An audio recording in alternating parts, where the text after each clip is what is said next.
오늘 우리에게 허락하신 말씀은 창세기 9장 18절에서 29절, 창세기 9장 18절에서 29절 함께 교독하겠습니다. 방주에서 나온 노아의 아들들은 셈과 함과 야벳이며 함은 가나안의 아버지라.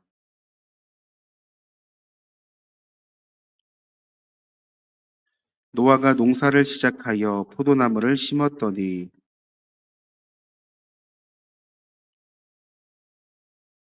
가나안의 아버지 함이 그의 아버지의 하체를 보고 밖으로 나가서 그의 두 형제에게 알리매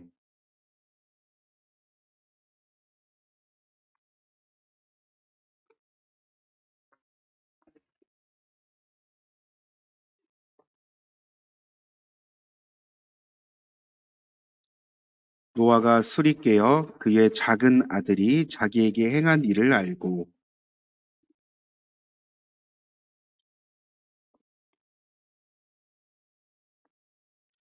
또 이르되 셈의 하나님 여호와를 찬송하리로다. 가나안은 셈의 종이 되고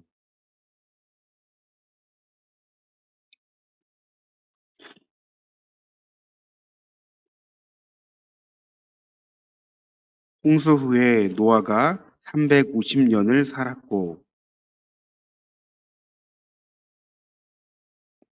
아멘. 먼저 기도 제목입니다. 1-5목장 구소연 집사님 큰딸 윤수리가 발목 골절로 성장판이 다쳐 오늘 입원, 내일 수술을 진행합니다. 우리 위하여 기도 부탁드립니다. 우리는 흔히 인생에서 위기의 순간이 가장 위험하다고 생각합니다. 그러나 성경은 우리에게 다음과 같은 사실을 말합니다. 인생에서 가장 위험한 순간은 폭풍 한가운데가 아니라 폭풍이 지난 후에 평안한 일상일 수 있다는 사실입니다. 오늘 본문이 그 사실을 말해줍니다. 오늘 본문은 우리가 너무나도 잘 아는 노아의 이야기죠. 홍수가 끝난 후 새로운 세상이 열렸습니다. 노아는 농부가 되어 포도나무를 심으며 새로운 삶을 시작합니다. 그런데 어느 날 노아는 술에 취해 장막 안에서 벌거벗은 채 잠이 들었습니다. 한마디로 수치를 드러낸 것이죠. 성경이 왜 이런 이야기를 기록했는지는 자세한 설명이 없지만 저희는 짐작해 볼 수 있습니다. 홍수 이전 노아의 삶은 늘 긴장의 연속이었을 겁니다. 하나님의 명령과 심판, 사람들의 조롱, 방주를 지어야 하는 막중한 책임감 등 하루하루가 긴장의 연속이자 마음 편할 날이 없었을 겁니다. 그런데 심판이 끝났습니다. 이제 새로운 세상이 시작되었고 모든 것이 평안해졌습니다. 어쩌면 이러한 환경 속에서 긴장이 풀렸을까요? 그 결과 그에게 방심이 찾아왔고 방심은 실수가 되어 결국 수치까지 이어지게 됩니다. 여러분, 저희는 노아의 이야기를 통해 깨닫는 사실이 있습니다. 사람은 누구나 언제든 어떤 상황에서도 무너질 수 있다는 사실입니다. 특별히 기억해야 할 것은 무너짐은 위기보다 평안 속에서 더 자주 일어난다는 사실입니다. 경건한 사람도 안일함에 빠질 수 있고 정직한 사람도 게으름에 넘어질 수 있습니다. 영적 승리를 경험한 후에도 유혹과 시험이 찾아오고 빠질 수 있습니다.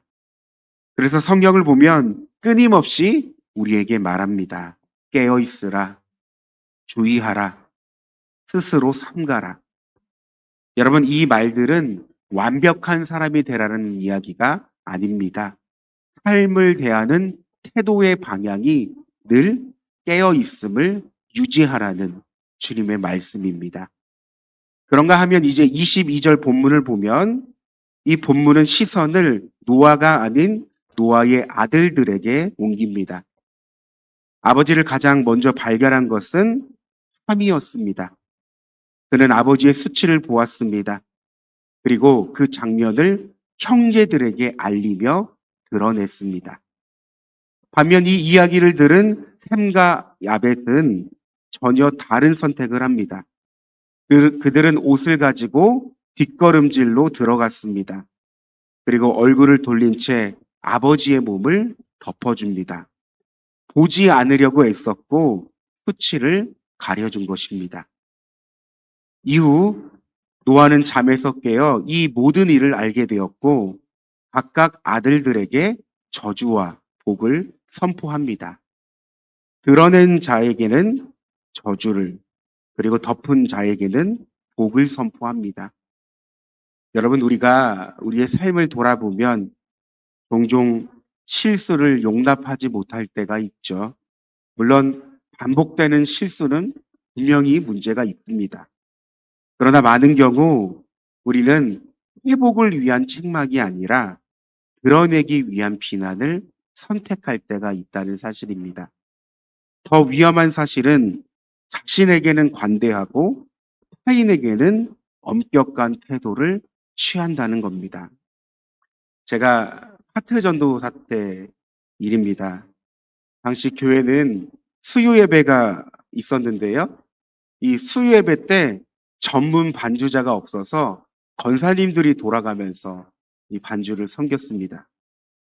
어느 날인데요. 이 수요 예배는 찬송가를 부르며 예배를 시작합니다.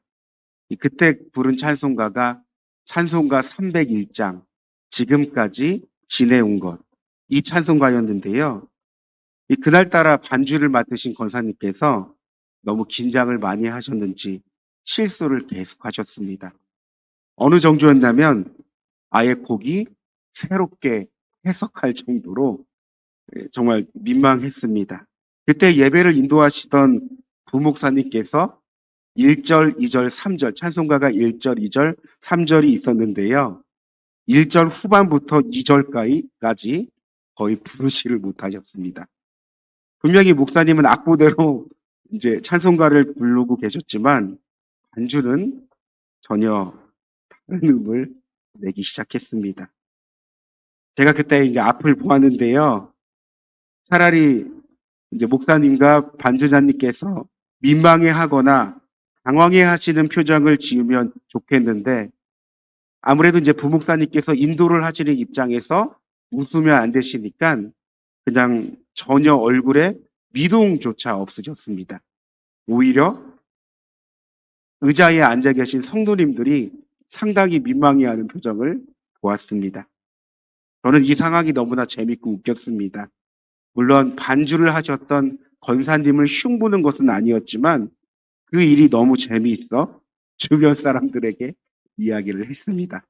그런데 여러분, 딱 2주가 지났을까요? 수요 예배를 참석했는데 그날 반주자 권사님들이 아무도 안 오셨습니다. 하필 그날 남성교회 특송을 하는데요. 그 반주를 저에게 맡기시는 겁니다. 여러분, 제가 반주를 잘 할까요? 잘 못합니다.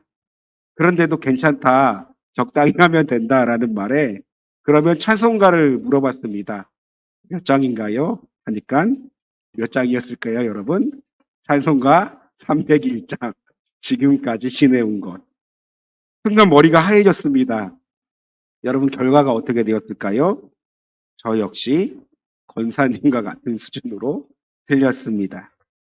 저는 한동안 얼굴을 들지 못했는데요. 이런 생각을 하게 되었습니다. 하나님은 참 공평하십니다. 그리고 조금 회개를 했던 것 같습니다. 그 이후 아무리 재미가 있어도 사소해 보여도 이 타인의 실수와 연약함을 입 밖으로 쉽게 꺼내지 않겠다는 다짐을 했습니다. 이것이 실수든 잘한 일이든 반드시 자신에게 돌아온다는 사실을 깨달았기 때문입니다. 사랑하는 성도 여러분, 성숙한 사람은 실수를 돌추는 사람이 아닙니다. 성숙한 사람은 연약함을 감당할 줄 아는 사람입니다. 그래서 성경이 말하는 덮는다라는 것은 잘못을 모른 척하고 그저 감싸준다는 뜻이 아니고요.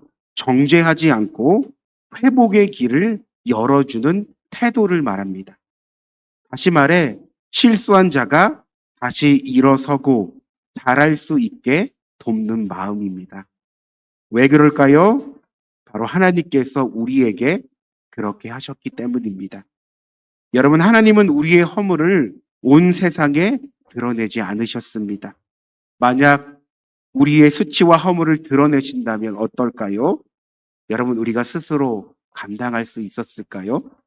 그러나 하나님은 우리의 수치와 허물을 십자가로 덮으셨습니다. 그래서 복음은 우리에게 말합니다. 더 이상 정죄함이 없다. 물론 하나님께서 주시는 징계는 있습니다. 그러나 더 이상 우리는 정죄받는 자가 아닙니다. 누구도 우리를 정죄할 수 없습니다. 우리는 이미 그리스도 안에서 새 사람이 되었기 때문입니다. 오늘 본문을 통해 이런 기도가 우리에게 필요하다는 사실을 생각하게 되었습니다. 하나님, 오늘 나의 삶이 실수를 들추는 사람이 아니라 실수를 덮고 사람을 살리는 자로 살아가게 하소서. 더 나아가 늘 깨어있는 삶을 살아가는 하루가 되게 하소서. 여러분, 이 시간 오늘 말씀을 생각하며 주님의 이름을 한번 부르고 기도하겠습니다.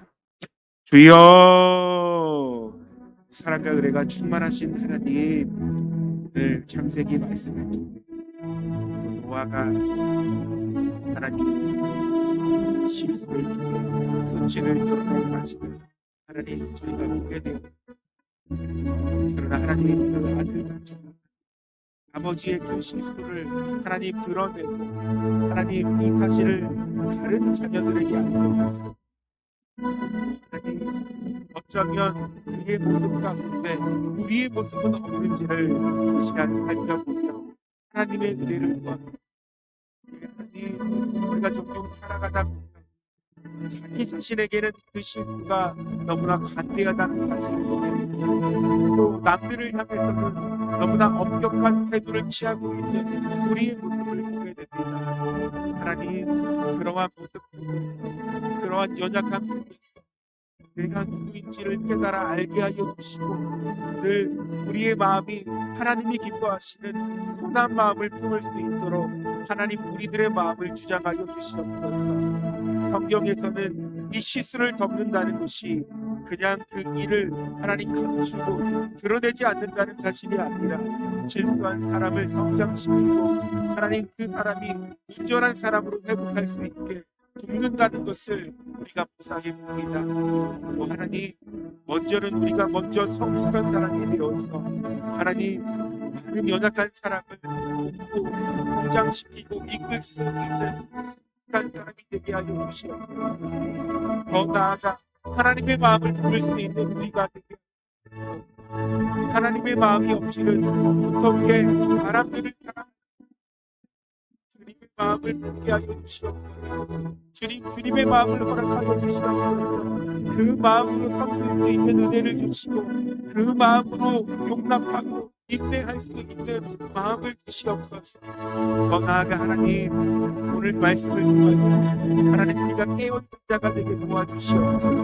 하나님, 교만할 때 남을 내게 남을 드러나지 우리는 순간 긴장이 풀리고 하나님 방심할 때가 있습니다.